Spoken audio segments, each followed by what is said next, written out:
No, you gotta say talkbacks. Oh, fuck. Jesus Christ. Jeez, that was so loud, too. Alright, you ready? What a great start. Alright, you ready? Talkbacks! Hey guys, welcome back to another episode of EQTBP Talkback Podcast, or the EQTBP, with yours truly, all three of us. We are the Ecto Gang. I'm Isaiah. This is Chance. That's Hell. You already know the deal. And we are going to be discussing something different today. We won't be discussing a hunt. That'll be probably the next one. Today we're going to be discussing some strange, glitches in the Matrix, and Hell knows more about this. So Hell, can you tell the good people what it is that we're talking about today? So we're going to be talking about the Backrooms. I first learned about this from the podcast, and that's why we drink from Em and Christine. So shout out to that podcast. Highly recommend. They've got a lot of good information on it as well. So the Backrooms, in a nutshell, can be described as a glitch in the Matrix, and it's this thing that we're not supposed to really know about, but we can end up in, allegedly, and it's this huge, maze of rooms, and it's endless, and apparently you never get out once you get in. So there's a lot of interesting points to talk about with that. With this concept, it is worth mentioning that it was like a 4chan kind of Reddit thing. So, we don't know if it's like people have been there or if it's something people have made up. There's so much that has been built around this whole thing, but it's very interesting just because there are stories of people, they come home late from work and they're tired and they go to sleep and they wake up and they brush their teeth and they walk out of their bathroom, and then all of a sudden the room that they walk out in is like a room full of just yellow wallpaper and damp carpeting and low dimmed, LED lights on top with a really low humming buzzing sound. So we were looking into that, and that it sounds very. I don't know if you guys have watched Channel Orange before, or not Channel Orange, Channel Zero. Have you guys ever watched that? Channel Zero is kind of like that. It's multiple stories that they took from creepypastas and Reddit, and they kind of put them into a series. And one of them is about this big black house that travels, and every once in a while it'll show up in random parts of the world. Yes. And once you go inside of it, you're in a whole nother universe. But once you go inside of it, the house is gone. It'll disappear, and you'll be trapped in wherever you're at. So that's kind of what this sounds like. Is kind of like somebody made this idea for it. So what do you guys think about it? Do you think it's an actual phenomena? Do you think that people have just kind of created something fun for us to talk about? Where I stand on it is a very much a world building concept, and that video that we watched yesterday, it was kind of talking about that potentially this could have been created to describe people's mundane life experience, feeling like we're doing the same thing every day. And so that's kind of also why this picture, and we can post it here. Did you see it? Did you see it? Did you see it? That's why this picture is so uncomfortable to most people. I mean, first of all, it's just an unsettling picture. It's a very nasty yellow. Yeah. So I think it is mainly... Silence your phones. Silence your phone. We're at the movies. Silence your goddamn phone. Come on, Lorenzo. Come on, Lorenzo. Professionalism. Yeah, Lorenzo. Lorenzo's reading, what is it called? Mein Kampf? Okay, I would like... This podcast is sponsored by White Star. Oh. A Dog on My... here we go. White Star, A Dog on My Titanic by Marty Crisp. White Star. Just so we don't get sued or something, we're not actually sponsored by that. You fucking almost... Good catch. Jeez. But the concept of it is really unique. Like you said, we watched a video yesterday that kind of...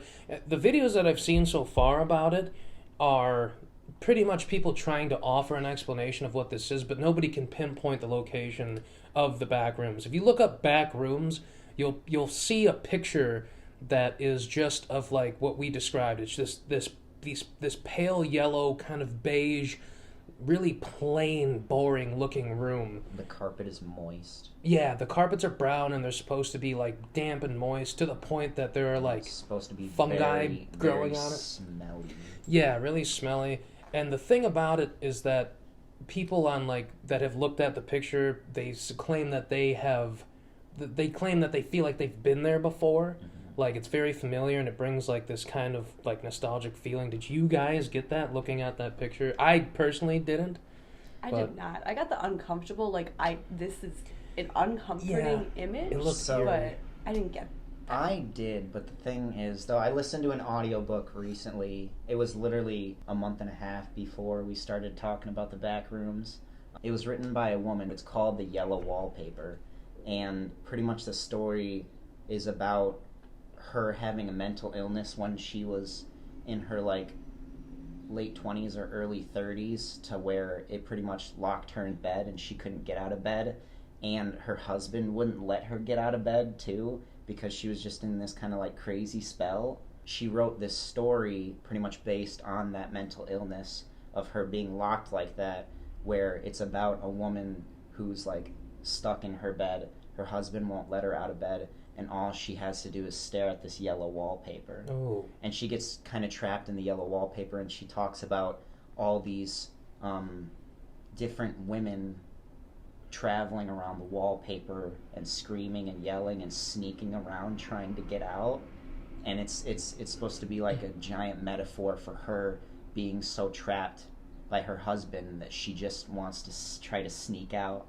That's interesting. Yeah. Video that we watched kind of referenced that. The guy he told a story about somebody being trapped in the back rooms, and then kind of said that it's like the back rooms is like the reason why people feel nostalgic towards it or that they've been there before is because it comes from people that feel like they're trapped in like a cubicle all day, and they're underpaid and they're overworked and they're sitting trying to meet deadlines, and that just is the feeling that people get. It's like they're boxed in a room that just never ends.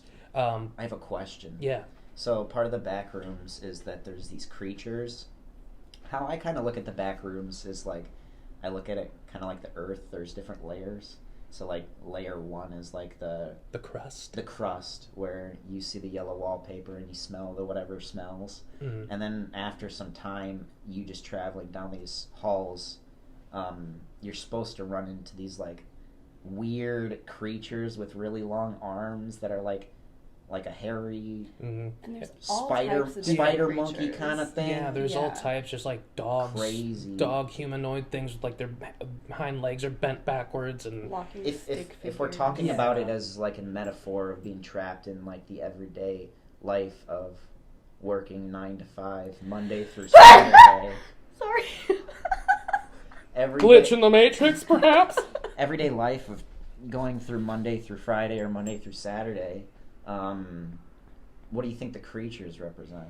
Probably people that you work with, managers, people that you have to request deadlines for. Like, we saw a story that had, like, instead of the stick figure humanoid, there were these, like, bent over, crouched humanoids that resembled dogs. Yeah. And they're like, their eyes were red.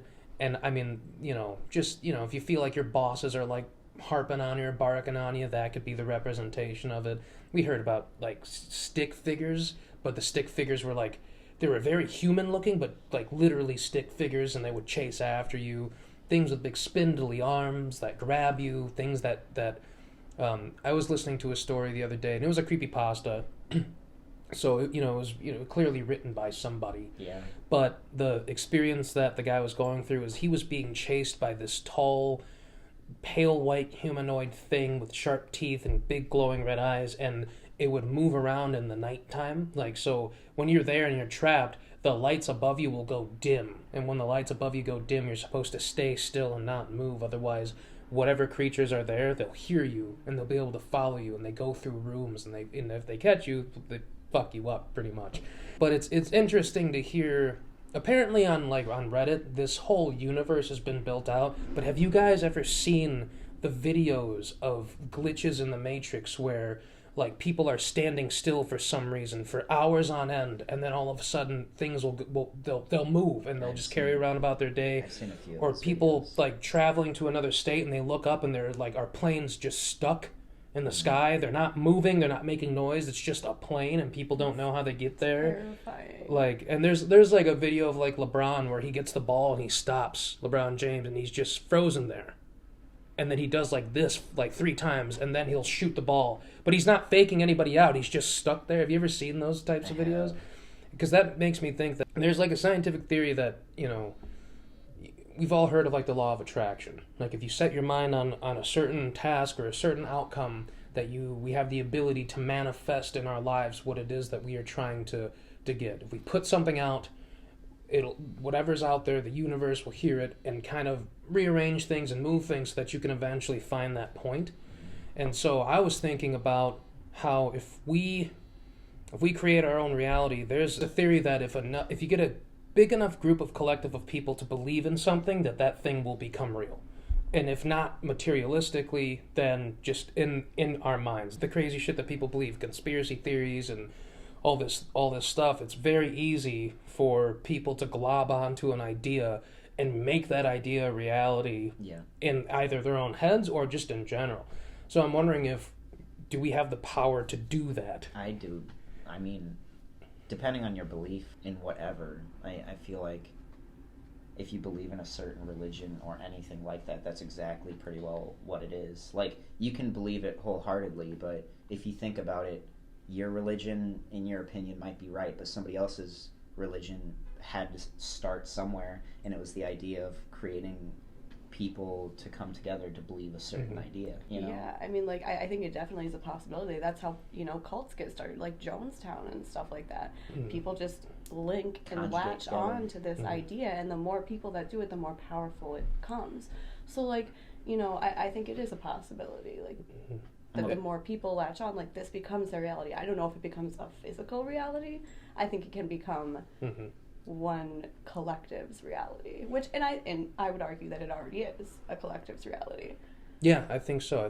I think enough people definitely at least play along in this world. So I kind of chalk it up to it was just a Reddit thing that was created, but also, I mean, you guys know the shit that I believe in, so I don't rule anything out because you know, people like, you know, Elon Musk and Neil deGrasse Tyson and some scientists. I don't know who else besides that, but there's an idea or there's a theory that our world is like holographic, that all of this is a simulation, and that we live inside of basically, you know, like a computer or something like that.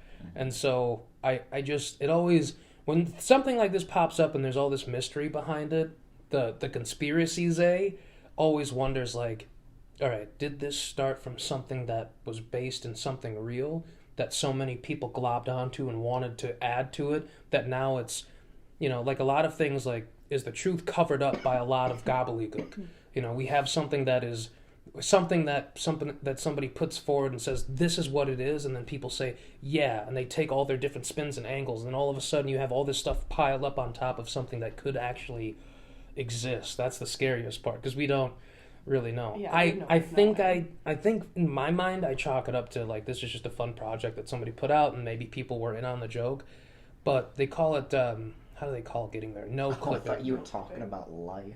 I was like, this is just a fun project that people threw out, and it's just a hey joke. Man, who knew? I was like, some people think that, but they call the experience no clipping. Like in a video game, when your avatar in a video game goes outside of like you know, on Call of Duty you can do certain clip under the map. Yeah, so people suggest that there might be a way that we would be able to no clip in life.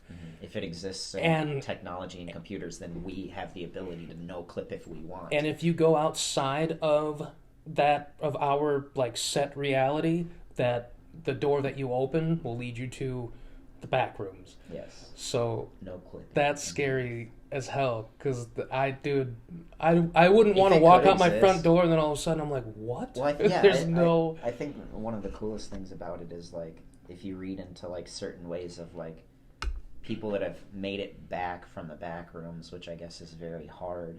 But like once you come back from the back rooms, it's easier for you to detect the back rooms and like go back into the back rooms into another layer. Is what they say, but that's like diving into like what has been built out there, because there's supposed to be like 100 levels or whatever, like a video. The wiki page for this says that nobody comes back, but it's like, but then where do you get the stories from? Information coming from, which is why I'm like, this is very world building. Like people being creative, like making, an alternate. However, Son of Sam. He could have returned from the back rooms. Dude. That's what I'm talking. This is true. I will say though that if computer programmers can hack things and find a way to do that, I most certainly believe that we're able to hack our own reality and life. Because, I mean, me personally, and I'm very much speaking for myself right now, because I know that this concept isn't, widely popular, but like, I believe that people have the ability to do far more in this lifetime than just what our physical surroundings suggest we can do. Like I believe that we can leave our bodies if we want to. I believe that we can go other places. I believe that like when we dream, we can definitely do that. So if we have people that know how to hack the system or do that in like video games or on, on the internet, people may have found out how to access this place, but it's like, why the hell? If you know what might be there, why would you want to go there? Why would you want to risk the potential of getting stuck to see what? Just to see that it's real? Would you want to? And would you want to? And then there are all these... I think I would. There are all these rooms, apparently, that people are creating. Like, there's this room and that room and this room and all you need these... to buy this to survive that room. And and like you can run into merchants and I've thought about that too, is like, when somebody goes into the back rooms, does that person not exist anymore? Does everything about them get erased? I don't know. That's an interesting concept. Because, like, just imagine, like, family photos. Like, you mean if somebody dies back there? If somebody goes into the back rooms, does everyone forget who that is? Or are they just gone? That's interesting. I don't know. I haven't read anything about that, but that would, make sense. Like some Phil of the Future stuff it would where the photos disappear. I guess it would depend on how... I guess it would depend on what you think reality is. Because if anyone went into the back rooms, then we would never know. But then how would we know? Right, how do we have all this information, right? But, I mean, it is an interesting concept. Yeah, if you glitch out of this reality, does that erase you being here? Yeah. Like, I think it's a possibility. Because how I see it, too, like, if there are infinite amounts of... Like, if the theory is right and that there are infinite amounts of universes and places and us, like, there are like billions of chances and hells and Isaiahs, and we all, and each one of them are different in their own way. Like, if you glitch out of the reality that you were in, and that reality shifts because you're gone, then does that mean that in that universe you just get deleted? You've like been deleted from the system or something like that. And if we, and like the idea with collective consciousness, that we're all hooked up to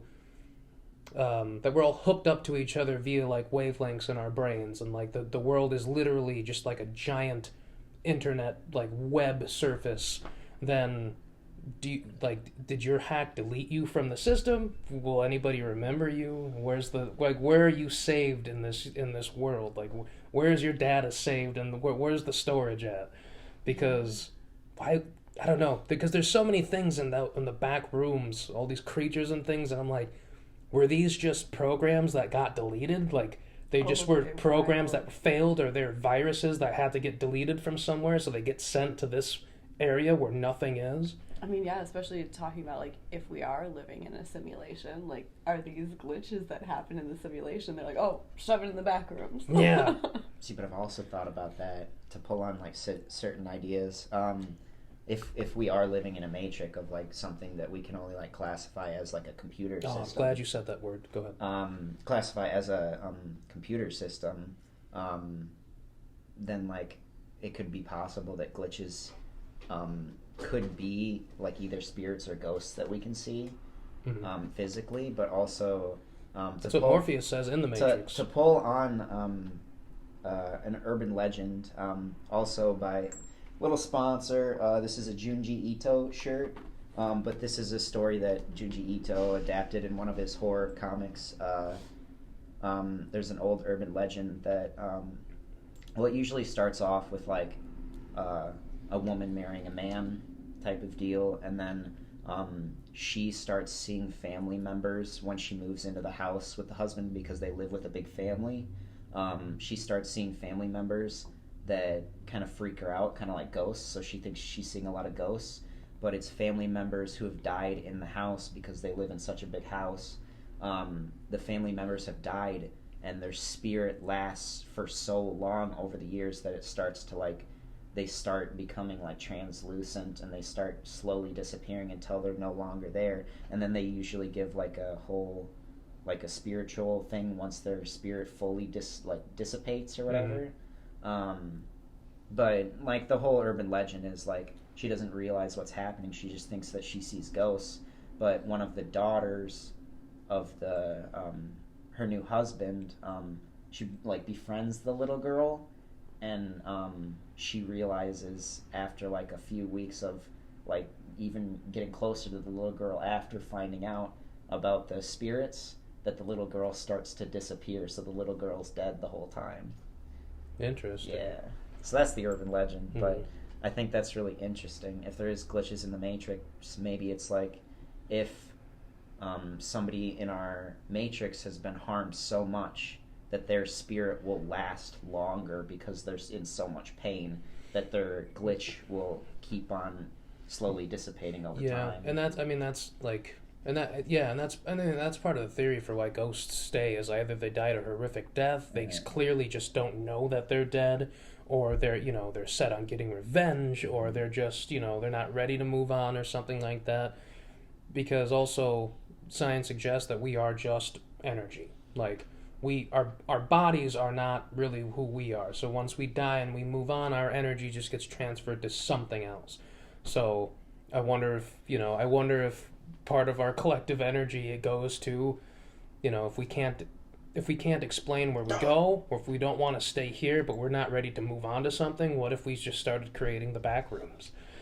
I wonder if the Backrooms are just, I feels like the Backroom is a place where everything just gets deleted. Everything that gets forgotten ends up there. Have you guys ever watched, it was a Disney Channel movie a while back called Don't Look Under the Bed? Did you guys ever watch that growing up? Yeah, it's about a girl that is in high school, and she's growing up, and she forgets all about her imaginary friend. And because in that story, if you forget about your imaginary friends, they turn into boogeymen, because they're no longer attached to the love that you once gave them, so they're forgotten about. They're nothing. So they turn, like, their nails grow and their teeth grow, and they become these ugly things, and they literally turn into what we call boogeymen. So I'm wondering, what if the Backrooms could maybe also be the place of the forgotten, the place where, ideas were once had but they're forgotten. And they just get deleted from us because we've given up on them, so they end up in this backroom place, and back there they have nothing to survive in. They have no mind to live in. They have no dream to create anymore. They've just so they turn themselves into nightmares, because it's like, I have no reason to be here. So it's like if somebody has something gets terribly wronged, or things just don't go people's way, or people just give up on themselves, a lot of times they become very dangerous because they have no more care left, so they become the monsters themselves. And also, they might isolate themselves in a back room and not see the light of day. And, like, I don't know, it's crazy stuff like that. Hold on, let's take a time real quick. What are we at up there? We just hit 26 minutes. No, okay. Cool. Jeez, I feel like we've been talking forever. I know. It's a good conversation. Talking about a lot. So, yeah. I think the reason that they, given that I read that story, The Yellow Wallpaper, which has a lot of... I'm sorry. Wow. I'm sorry. I'm drinking a mug of coffee, and Hal's drinking a fucking half a gallon of milk. Milk. Okay. I'm sorry, what were you saying? I'm sorry, that was just really funny. Okay. Well, I'm connecting my what I'm seeing in that photo to like the story that I read because they're very similar. No, and very similar. The wallpaper, because people have like tried to interpret it, and she is kind of told exactly what it looks like in the story. Like, did you read that in high school? Huh? The yellow wallpaper? Yeah. No. Okay. I learned about it because I don't know. Okay. I think I remember maybe reading that in high school. I'm becoming a book buff even though I can't read. Audible, please sponsor me. That would be cool. But one of these days. But just the photo in general. Like when I look at the photo, I look at two things. One, it looks like every hotel Airbnb I've ever seen. Like every time I'm going to like my hotel room or whatever, that's what it looks like. The hallway and whatever in the corners, it looks like the back room because that's how it's kind of set up in like places like that. And two, I think the yellow just kind of is such like it's so like gross to us that it kind of pulls us in as into like we relate kind of the gross stuff like we're either thinking or like that we're connecting to life. It's like it reminds me of a hotel, and it also pulls me in because like it's such a gross color that I'm feeling like gross. I'm feeling like I'm in it. Do you remember? Did you guys ever watch the movie? I think it's like Remembering Winn-Dixie or something like that about the dog. Yeah, okay, the dog on that Titanic, White Star. Yeah, but that movie Winn-Dixie, there's a scene. It's a movie and a book, but there's somebody in that movie. This guy, he creates a candy that's yellow, and when the dad pops it in his mouth, he spits it out and he goes, "It tastes melancholy." And she's like, "What is that?" The little girl that gave him the candy is like, "What does that mean?" She's like, "It tastes sad." And that's what I felt looking at those pictures, like that type of yellow, that type of like really just run down. Like when I stare at that picture, I just feel like, God, like people that feel like they see this all the time from day to day. To me, it's almost worse than things being gray all the time. Like people that are really depressed. Like for me, in my personal experience, I've gone through those days where I'm just so depressed that even like a sunny day feels gray. But that picture feels worse. I don't know why. It's just sticky. It's just a plain, run down, forgotten about yellow color with this beige, splotchy brown carpeting, and the lights don't help it because they're so dim and boring, and that picture just looks melancholy. Gray poo-poo. Yeah, it's just a really shit yellow color.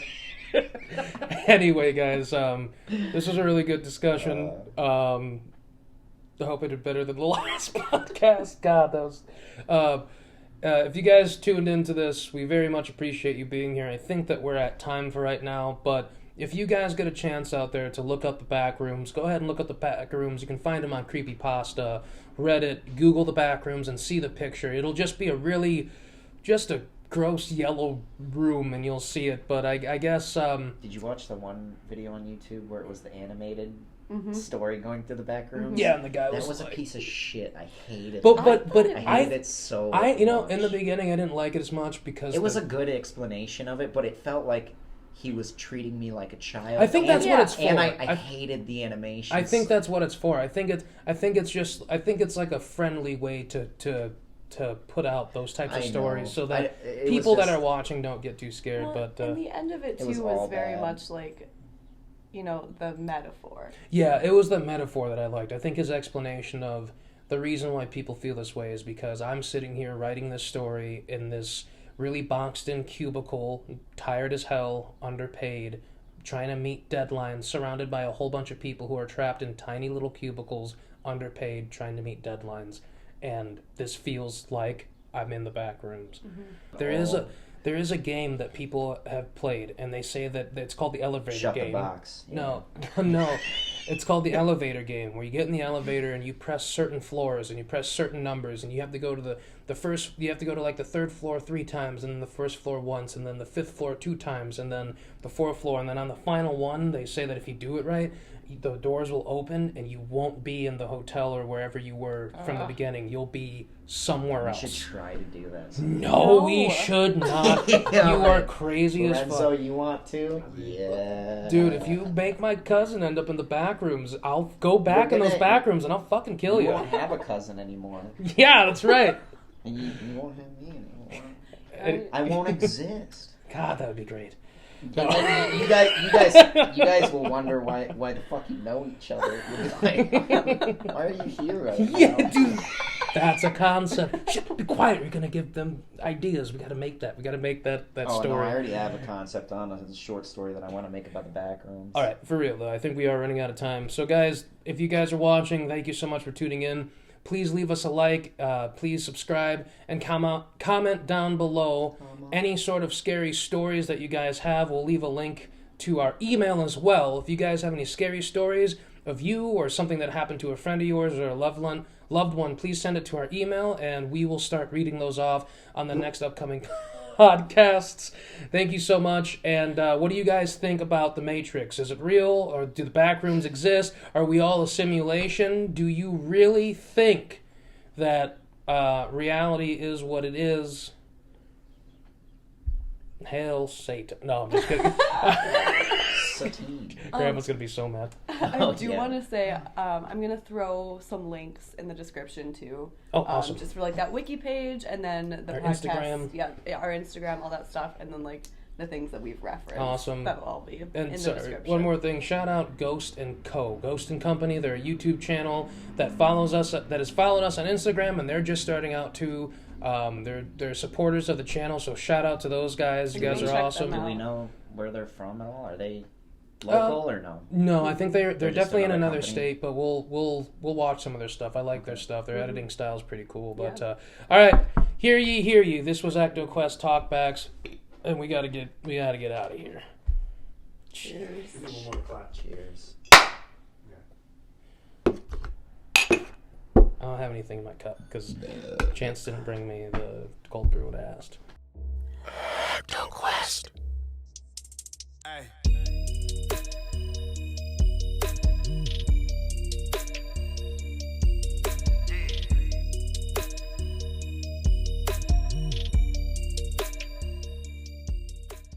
Spooky stuff!